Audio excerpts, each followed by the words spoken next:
with my bros. All right, folks, we are here for season 3, episode 5, in the blink of an eye.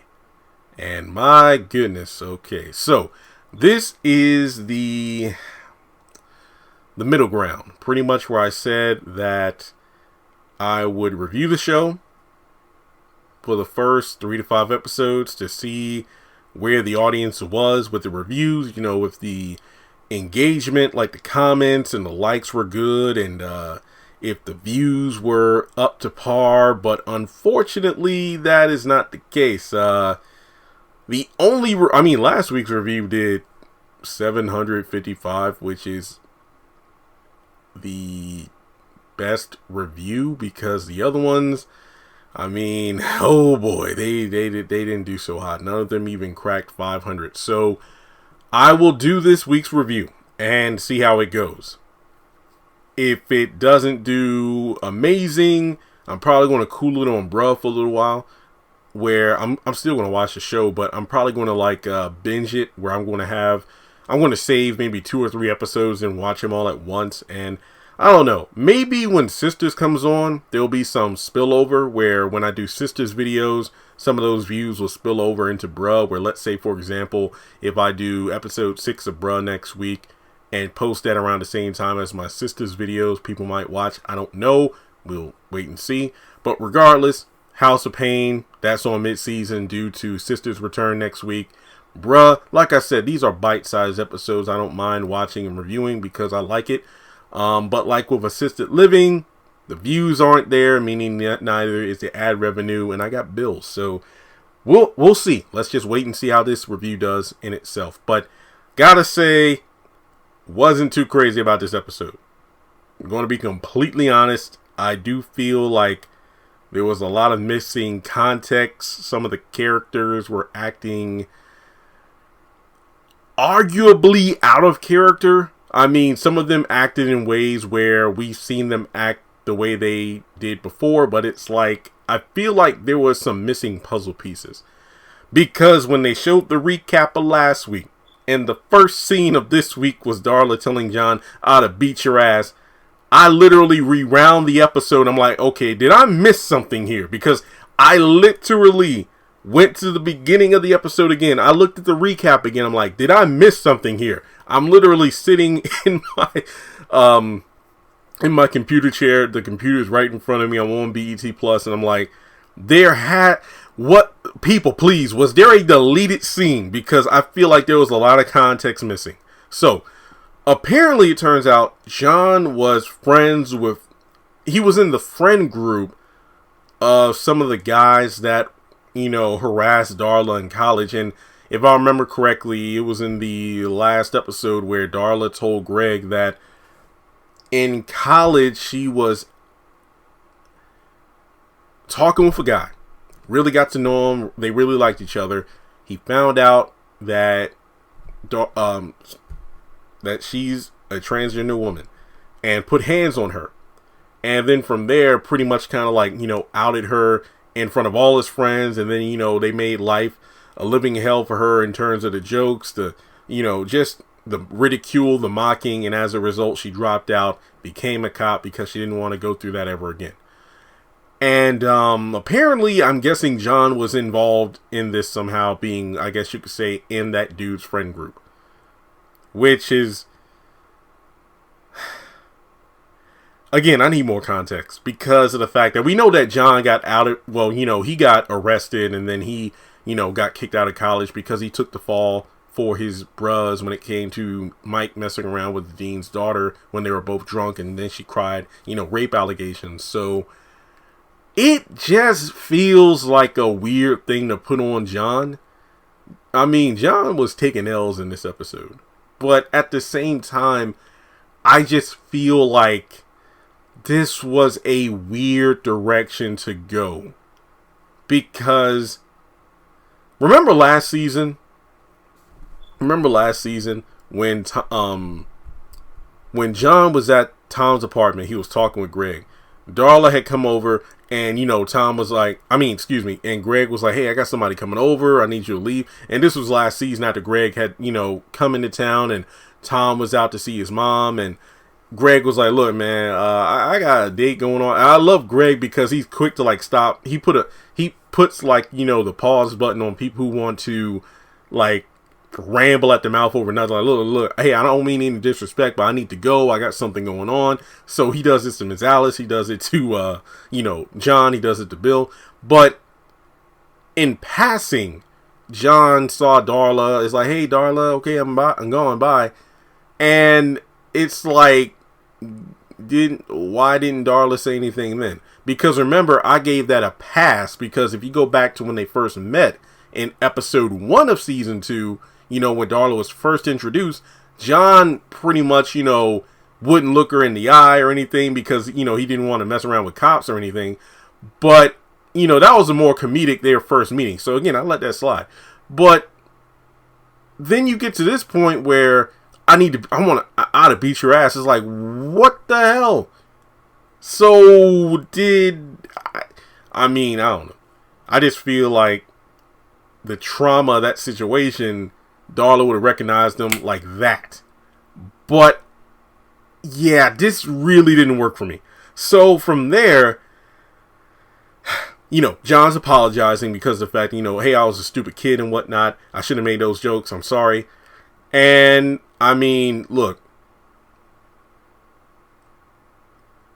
all I could say is in that situation, let's say if you were a bully or something like that and you were face to face with one of your tormentors, what else can you really do aside from sorry? Like, look, I ain't gonna lie. I went to public school. There were some assholes there. So yeah, if you're the victim of bullying, you want to be somebody's ass and whatnot, but at the same time, if somebody does truly and sincerely apologize, what is it that you can really do? So it wasn't really Darla so much that kind of threw me off in the scene. It was Greg. I mean, he was like at a 15. He needed to boil down or cool down to like a 6, because out of nowhere, he just goes off on John. Basically, the ignorance of it all, and I can't believe you did this to her, and this and that. Okay, I feel like what could have helped would have been if, let's say, we got more. If Darla gave us more in regards to these people in college, or if John was mentioned in passing, and it kind of clicked. Wait, John? What college did he go to? Those little things I feel like would have made this scene play out a bit better for me. Like Darla connecting the dots. Wait, that John. It just felt, yeah, there was something missing here. So, in any case, Greg is just going off, and he's just egging on John. It's like, yeah, why don't you step to her now? And why don't you talk to her the way you were talking to her in college and say all that stuff? And then John, again, doesn't want to be in this situation because, like he said, I apologize, you need to chill. Darla's like, yeah, you know what, just forget it. I mean, and then there was a part where he slipped up, like, look, I'm sorry, Darren. What, Darren, man? That felt a bit forced, like, John saying that. And then from there, it's like, look, don't worry about it. Some people just never learn. So then Greg shoves John at Darla, who then proceeds to flip him the same way she flipped Greg in the last episode. And then we go to title sequence, and I'm like, wait, what? Not gonna lie, it took me about 15 minutes to make it through the first 5 minutes, because I was trying to mentally put together the context of the scene and how it made sense. Alright, so they laugh at how pathetic John looks, and to be honest, he looked even better when Mike, punched his ass at the sandwich shop and he knocked over a table, because at least in that sense, I'm like, okay, that's pretty messed up, but hey, you know what? We know the reason why Mike did what he did. He's an asshole. John knocked him out when he was being an asshole towards Lydia when he was drunk, but at the same time, yeah, John, why? Not to mention, again, I don't know the rules of police officer, but the fact that she flipped John, couldn't he technically press charges? Because he did nothing wrong. It was Greg that literally shoved him at her, leading to him getting flipped. Again, I know this was supposed to be for comedic purposes, but I didn't see the context of how this made it. Okay, here's a somewhat similar comparison. Remember how people said that the Will Smith and Chris Rock slap looked staged? And at first it did, but then, when Will Smith started yelling and cussing, it's like, oh, wow, this is real. And people were like, well, if it was staged, then who was this designed to help? Because nobody looks good in this situation. That's kind of a similar way I feel looking at the scene of Greg just being an asshole. I mean, there's no if and or, buts about it. He was the asshole in this situation. If you ask me, Greg looked even worse in this scene, the way he was coming at John, than John looked when off screen in the past he ridiculed Darla for being a transgender woman. That's just my take on it, because it's like, Greg, you're doing too much. Greg was doing way too much. So they laugh at how pathetic he looks. Darla thanks Greg for defending her, even though John did nothing to warrant the defense. Here's how I thought things would have played out. We get to the end of last episode. John walks in, sees these two kind of kissing. I think they were either kissing or they were about to. And he's like, oh, shit. And then the reason John came over there was to actually, no. Because I think at the hospital, when they had their conversation in episode 2, it was that the whole, well, do you know Darla is, yeah, and it's okay. Because I thought John was coming in there running at the mouth, then, oh, yeah. And then it's like, wait a minute, I remember you from college. And then that would have made more sense than, hey, let's just flip the guy and, make him look pathetic. It's just weird. But in any case, Darla leaves, tells him the ice is back. And, so from there, Greg is still pissed off. He's just literally going off on him. And now, remember in season 2 when I said, hey, Greg is, he's going on about, John, you and Mike used to do drugs? Yeah, but that was years ago. I mean, I did it with Mike one time. It wasn't for me. And I didn't know he was an addict. But, it's like, Greg, you weren't even here for that. So why are you acting so parental? In this situation, it's like, bruh, it's like, I thought you and John were cool. And you and Darla just barely know each other. So for you to just all of a sudden want to kick someone's ass, it's like, hey, but then again, I've been single for a long time, so I really don't know what women would expect. But then again, like I said, with the Will Smith and Chris Rock slap, a lot of women were condoning that behavior, saying, yeah, that's right, slap somebody for saying something off cuff. But I'm with John here, like, when you're 25, do you want an ass whooping for something you did when you were 6 years old? That's it. Yeah, this scene wasn't, this wasn't it. So from there, Greg just wants to kick John out. And basically, again, Greg, after Darla left, I'm just like, Greg, you need to calm your ass down. Like, okay. So in any case, John came over to see Tom. Well, Tom isn't here, so you can leave and come back when he comes over. Again, no, we got this understanding where I could just stay. First of all, if I were John, I would have just bounced, because I'm like, I ain't going to deal with all this. So essentially, he was there to check on Greg. Not just because, hey, I just wanted to see if you knew if there was more to Darla than you knew. But you just got married, Atlanta's full of women. I just want to make sure you cool so you don't just lock it down real quick again. Which, honestly, is a good thing to mention, because I've said this time and time again, Greg seems a bit too forward. Anytime Darla says, hey, I don't think we should move so fast, Greg doesn't hear no. So, also, I think Darla was kind of, impressed by the chivalry, the whole defending her from John. But again, the defense didn't need to happen. So, in any case, she was nervous to kiss him in last episode, but this episode, there was no hesitation. So, there you go. All right. So, in any case, the one funny bit from this scene, though, because John was like, look, hey, if you're okay with it, then I'm okay with it. I'm straight with it. It's all right. Okay, well, you can go. Well, no, I'm staying until Tom comes back. And from there, we have John asking, hey, is it cool if I eat this food and whatnot? And then it's like, well, you cheap, man. You taking the wine and whatnot. And it's like, hey, well, keep it. Wait, is this yours or hers? Doesn't matter. No, I guess it don't matter. So he put the glass down. That bit was funny. That actually saved the scene for me. That was funny. So Greg is like, I'm leaving. So it's like, where you going? I'm going out. What, you going to her place? F you, N-word. They really throw around the N-word a lot. I'm just like, oh, okay, Greg, damn. Sheesh. Okay, so in any case, we go over to Alice and Lydia, and Alice, I feel, was the MVP of this episode. I never thought I would say that watching this show.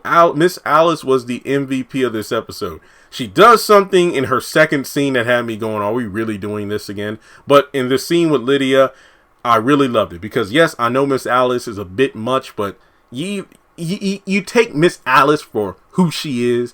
And I feel like this is one of those scenes where the vulgarness and whatnot and the provocativeness of her character, that wasn't her. This was a concerned mother as well as a older, experienced black woman looking out for a younger one. And I think that's what made this scene shine. That's not to say the scene later on, but let's say Mike and Pam wasn't good. Let me check my notes real quick to make sure I didn't miss anything. Yeah, Mike and Pam, that was good. And then Mike and Tom, that stuff was good. But I think that it could be argued this is the best scene of the episode. So we have Alice making Lydia take the pill, who doesn't want to do it. And I do feel like there's some weird continuity in this, but here we go. So after a bunch of back and forth, Miss Alice makes her take the pill. And she gives her a drink to wash it down. And, ooh, what was that? Whose drink was that? I don't know. I had to pause and laugh. That was a funny as hell scene. And I think it's even funnier because of the whole, I don't know whose drink this was, compared to when John was asking Greg, was this yours or hers? Does it matter? Oh, never mind. Here's my thing. I don't know why, but it's like one of those things my mom taught me, like, never. I don't care if we're blood. I don't care if we're friends. I ain't drinking behind nobody. Let's say I, open a can or a bottle of Mountain Dew or something. I drink out of it. And then for whatever reason, somebody else decides to put their lips on it. I'm not touching that shit. Give me a fresh can. Give me a fresh glass or cup. I ain't touching it. So I was, when she drank that, what was that, Miss Alice? Hell if I know. That was funny. Again, MVP of the episode. Okay, all right. So she apparently wasn't pregnant to begin with.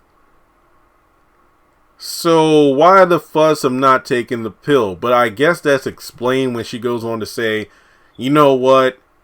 I have a record. I was in jail. Oh yeah, girl, we all know that. But then I had to compete with all these Insta hoes and whatnot, which I do feel was a term they used on sisters in the episode, the sister, when Fatima was added into the group. But that was another show and whatnot. But and I've heard this term Insta hoes before.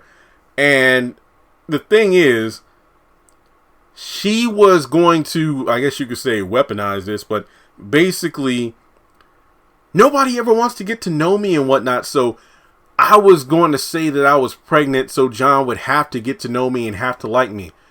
What the hell? Okay, well, at least, you could say, Jeremy, in the show, they kind of established Lydia as, out there and crazy and wild. But the sad reality is there are women like this in the real world who think that a baby will mean love and whatnot. I mean, like I said before, Earthquake said this in a recent interview, I think on Vlad TV. 9 times out of 10, what you were before the baby comes to this world is what you'll be after the baby is here. And this is just sad to think that 9 months, I mean, Lydia, wouldn't you get questioned if you didn't have a baby bump? Or, what if John spent all this money taking care of you and whatnot, and then you weren't pregnant? That's wrong on so many levels.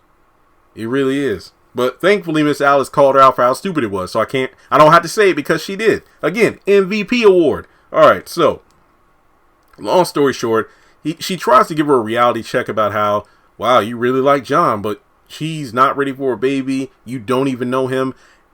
Yeah, that's just messed up. It's like, you say, yeah, have a baby to get to know him. That what? And what if he turns out to not be what you think he is, or who you think he is? It's just one of those situations where the modern day woman and the modern day, just relationships in modern day in general are pretty backwards, because the thing is, you really got to be careful to make sure your moralities are aligned. Like, your paths in life don't have to be exactly the same, but guess what? There could be a fork in the road where you both end up meeting. So I think that to just say that you're pregnant, how do you expect someone to just like you like that? But okay, anyway. Miss Alice makes a deal. Hey, I'll put in a good word for you. Just know that you're scary though, so I will, help you out if you hook me up with that dude across the bar. So she wants it done right then, right now. It's like, give me a drink too. How much is that? $14? Hell, I'll wait till I get home. Again, Miss Alice, classic. All right, so this was a great scene. Oh, all right. Now, we go over to Mike's place. Tom's there, and they're talking about the rehab. Apparently, there was just like gourmet food and shit. I'm over here eating a damn microwave dinner. Rehab sounds legit. But in any case, there's like a gym. He was swimming and whatnot. But then he asked the real question. So, Tom, why are you here? He's like, just hanging out, man. What's up? So you here to keep watch? And I like how this was performed by Philip, because it sounded like he was slightly agitated. Like, well, you think I can't make it without anybody here to check on me 24/7? It's like, what are you doing, rehab after rehab? Is that what's going on?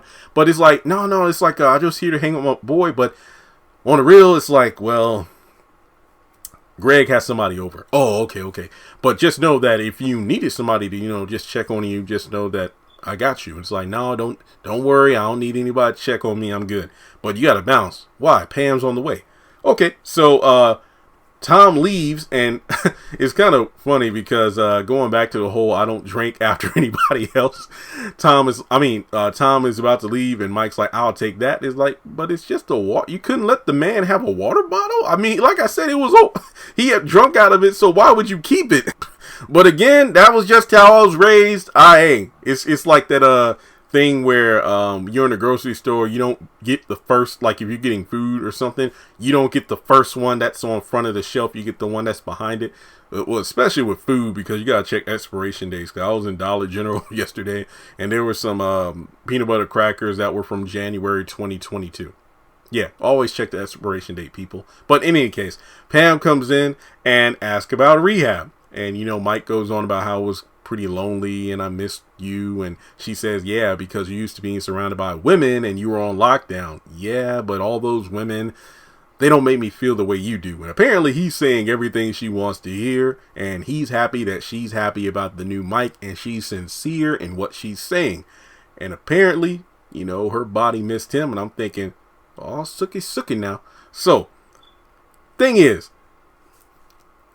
I thought this scene was going to go in another direction, but it didn't, because think about it this way. The last time that Mike and Pam saw each other, it was not a good situation.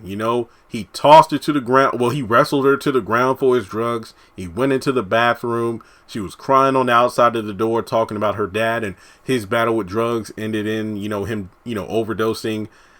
John and Greg came over. Mike threw Pam out. And then, they got his ass to rehab.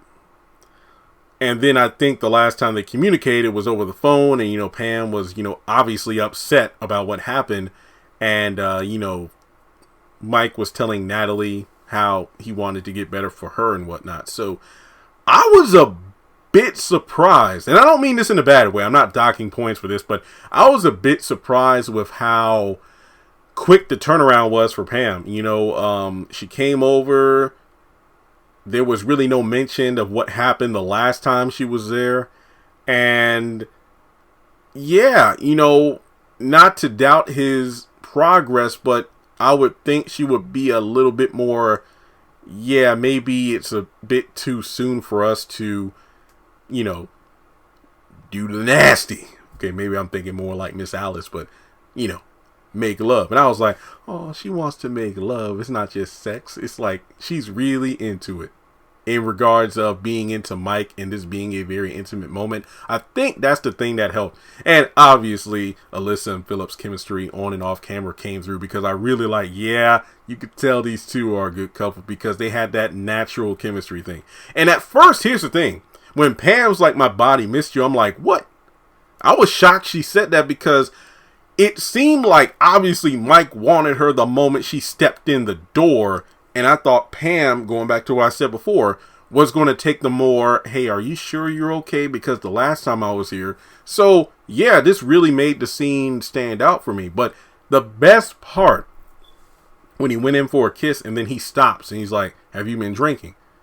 No, I had like 1 glass of wine at dinner, but is that a problem? No, it's like, I just don't want the taste of alcohol.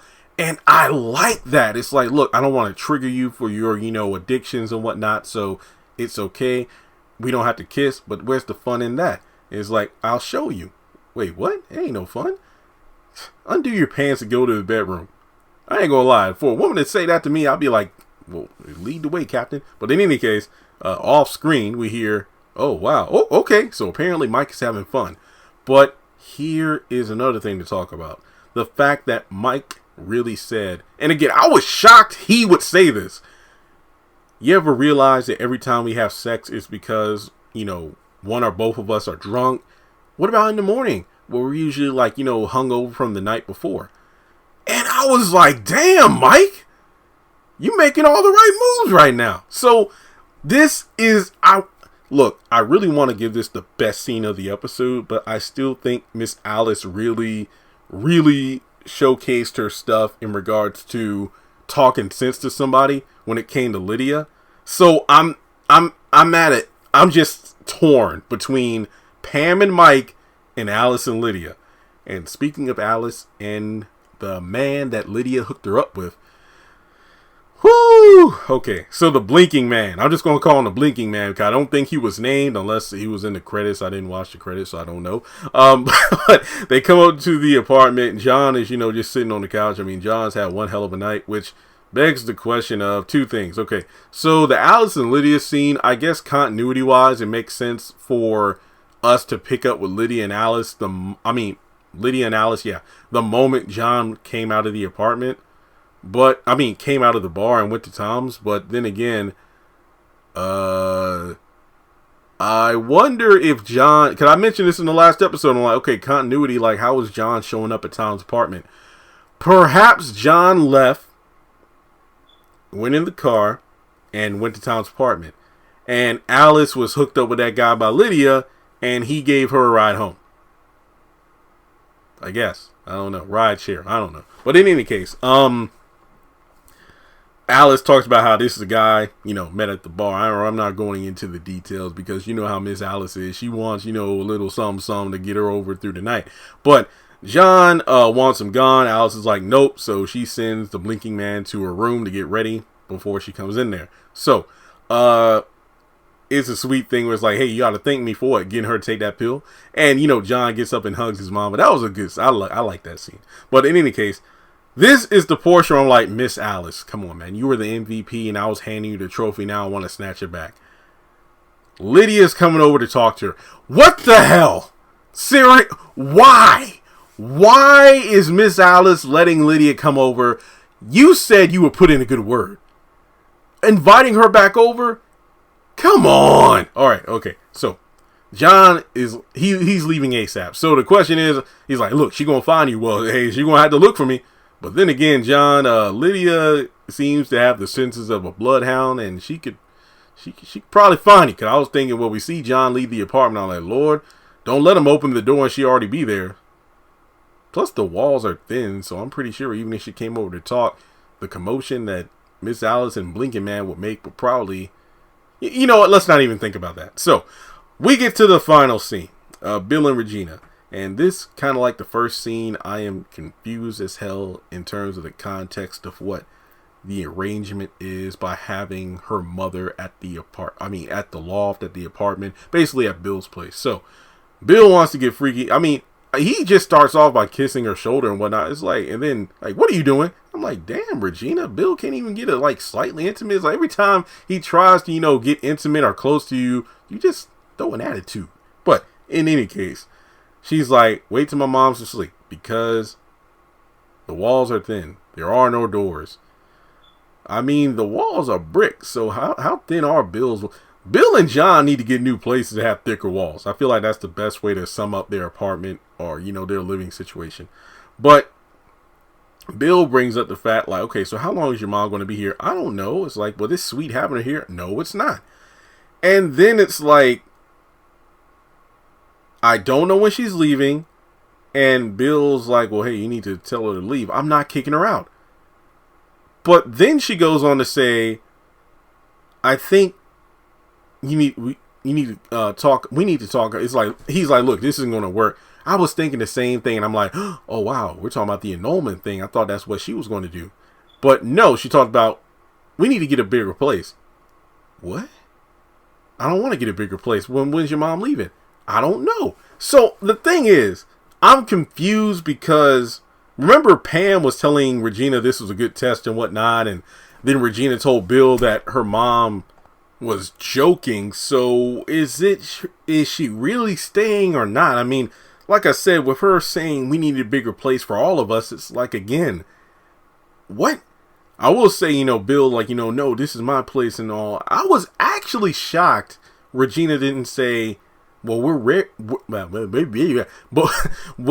married now, so it's actually our place.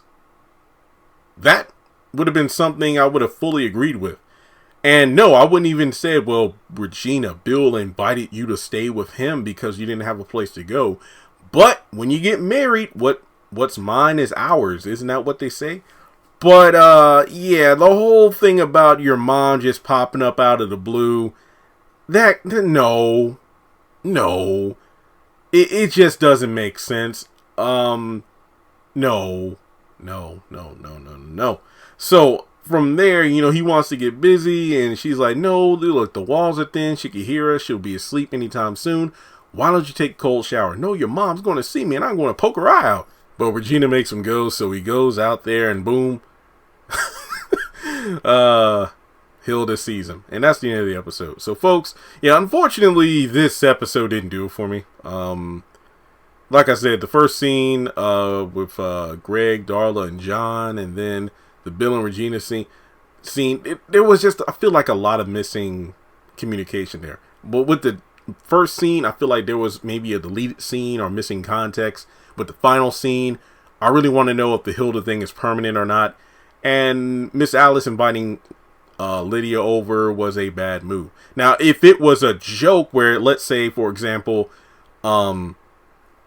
she told that to John, so John would leave in order for her to have the place to herself, with the blinking man, that would have been hilarious.